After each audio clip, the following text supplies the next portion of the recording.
Hello കൂട്ടുകാരെ, എല്ലാവർക്കും the choose വേൾഡിൻ്റെ പുതിയൊരു വീഡിയോയിലേക്ക് സ്വാഗതം. എല്ലാവരും സുഖമായിട്ടിരിക്കുന്നു എന്ന് വിശ്വസിക്കുന്നു. ഞങ്ങളിവിടെ സുഖമായിട്ടിരിക്കുകയാണ്. അപ്പോൾ എല്ലാവരും സന്തോഷത്തോടെയും ആരോഗ്യത്തോടെയും ഒക്കെ ഇരിക്കുക കേട്ടോ. ഇന്നത്തെ വീഡിയോയിൽ ഞാൻ സംസാരിക്കുന്നത് നമ്മൾ പ്രഗ്നൻ്റ് ആയിട്ടുള്ള സ്ത്രീകളിൽ അനുഭവപ്പെടുന്ന ഊരവേദനയെ പറ്റിയിട്ടാണ്. ഊര എന്നാണ് പറയുന്നതെന്നാണ് എനിക്ക് തോന്നുന്നത്. നമ്മൾ ഇംഗ്ലീഷിൽ പറഞ്ഞു കഴിഞ്ഞാൽ പെൽവിക് എന്നാണ് പറയുന്നത്. സാധാരണയായിട്ട് ഒരുപാട് പേര് പറയാറുണ്ട്, ചേച്ചി ഒരു ഓവുലേഷൻ കഴിഞ്ഞതിന് ശേഷം എനിക്ക് ആ ഒരു ഭാഗം, ഒരു ഹിപ്പിൻ്റെ ഭാഗമൊക്കെ വേദന വരുന്നുണ്ട്, ഇത് പ്രഗ്നൻസി ആണോ എന്ന് ഞങ്ങൾക്ക് കൃത്യമായിട്ട് അറിയില്ല എന്ന് പലരും പറയാറുണ്ട്. അപ്പോൾ അതിനെ പറ്റിയിട്ടുള്ളതാണ് ഇന്നത്തെ വീഡിയോ. നമുക്കപ്പോൾ വീഡിയോ സ്റ്റാർട്ട് ചെയ്യാം.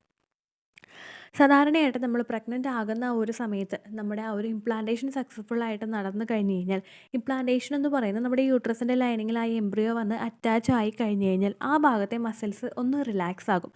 ആ ഭാഗത്തെ മസിൽസ് മാത്രമല്ല, നമ്മൾ ആ ഒരു പ്രഗ്നൻ്റ് ആയി ഒന്ന് സക്സസ്ഫുൾ ആയി കഴിഞ്ഞ് കഴിഞ്ഞാൽ ആ ഒരു സമയം മുതൽ നമ്മുടെ ബോഡി ഒരു നോർമൽ ബർത്തിന് വേണ്ടിയിട്ട് പ്രിപ്പയർ ആയിക്കൊണ്ടിരിക്കും. അതിൻ്റെ ഭാഗമായിട്ട് നമ്മുടെ ആ ഒരു ബാക്ക് മസിൽസിൻ്റെ അവിടെ ഒന്ന് സ്ട്രെച്ച് ആവും. അതുപോലെ തന്നെ നമ്മുടെ പെൽവിക്കിൻ്റെ ഭാഗവും ഒന്ന് സ്ട്രെച്ച് ആവും. അതായത് നമ്മുടെ ആ ഒരു ലോവർ കീഴ്പോട്ടുള്ള ബോഡിയും അതുപോലെ അപ്പർ ബോഡിയും നമ്മൾ ജോയിൻ ആകുന്ന ആ ഒരു ഭാഗത്ത്, നമ്മുടെ ആ ഒരു ഹിപ്പിൻ്റെ ഭാഗത്തൊക്കെ നമുക്ക് വേദന അനുഭവപ്പെടും. കാരണം എന്താണെന്ന് വെച്ച് കഴിഞ്ഞാൽ, നിങ്ങൾ പ്രഗ്നൻ്റ് ആകുന്ന ഒരു സമയത്ത് ഇംപ്ലാന്റേഷൻ നടന്നു കഴിഞ്ഞിട്ട് നമ്മുടെ പ്ലസൻ്റ റിലാക്സിൻ എന്ന് പറയുന്നൊരു ഹോർമോൺ പ്രൊഡ്യൂസ് ചെയ്യുന്നു. ഈ റിലാക്സിൻ ഹോർമോൺ പ്രൊഡ്യൂസ് ചെയ്യുന്നതിൻ്റെ ഭാഗമായിട്ട് നമ്മുടെ പെൽവിക് ഭാഗത്തെ മസിൽസും അതുപോലെ തന്നെ നമ്മുടെ ബാക്കിൻ്റെ അടുത്ത മസിൽസും നമ്മുടെ സ്പൈനൽ കോഡിൻ്റെ അവിടുത്തെയുള്ള മസിൽസും ഒക്കെ ഒന്ന് റിലാക്സ് ആവുന്നു, ഒന്ന് വലിഞ്ഞു വരുന്നു. ഇങ്ങനെ റിലാക്സ് ആവുന്നതിൻ്റെ ഭാഗമായിട്ട് നമുക്ക് പെൽവിക് പെയിൻ അനുഭവപ്പെടാനായിട്ടുള്ള സാധ്യത കൂടുതലാണ്.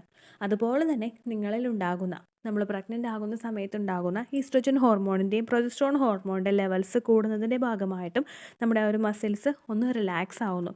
ഇങ്ങനെ മസിൽസ് ഒന്ന് റിലാക്സ് ആകുന്നതിൻ്റെ ഭാഗമായിട്ട് നമുക്ക് ഒരു പ്രഗ്നൻ്റ് ആകുന്ന ഒരു സമയത്ത്, പ്രഗ്നൻ്റ് ആയിട്ടുള്ള സ്ത്രീകളിൽ ഒരു ഏർലി സ്റ്റേജിൽ നമുക്ക് ആ ഒരു ഹിപ്പിൻ്റെ ഭാഗത്തോ അതുപോലെ ഊരവേദന പെടുന്നത്.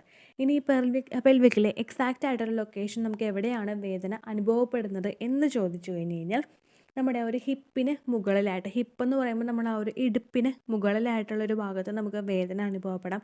അതുപോലെ തന്നെ നമ്മുടെ ബട്ടോക്സിൻ്റെ ഭാഗത്ത്, പിന്നെ നമുക്ക് തുടയ്ക്ക് ഫ്രണ്ടിലും ബാക്കിലും ഈ ഒരു ഭാഗത്തൊക്കെയാണ് ആ പെൽവിക് മസിൽസ് സ്ഥിതി ചെയ്യുന്നത്.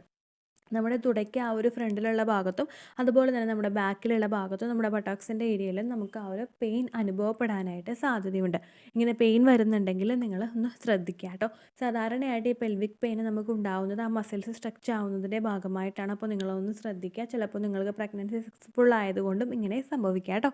അപ്പോൾ ഇത്രയേ ഉള്ളൂ വീഡിയോ. യൂസ്ഫുള്ളായി കാണുമെന്ന് വിശ്വസിക്കുന്നു. യൂസ്ഫുൾ ആയിട്ടുണ്ടെങ്കിൽ ഫ്രണ്ട്സിനൊക്കെ ഷെയർ ചെയ്ത് കൊടുക്കുക കേട്ടോ. ചാനൽ ഇഷ്ടമായിട്ടുണ്ടെങ്കിൽ മാത്രം സബ്സ്ക്രൈബ് ചെയ്ത് സപ്പോർട്ട് ചെയ്യുക. അപ്പോൾ അടുത്തൊരു വീഡിയോ ആയിട്ട് നമുക്ക് വീണ്ടും കാണാം. ബൈ.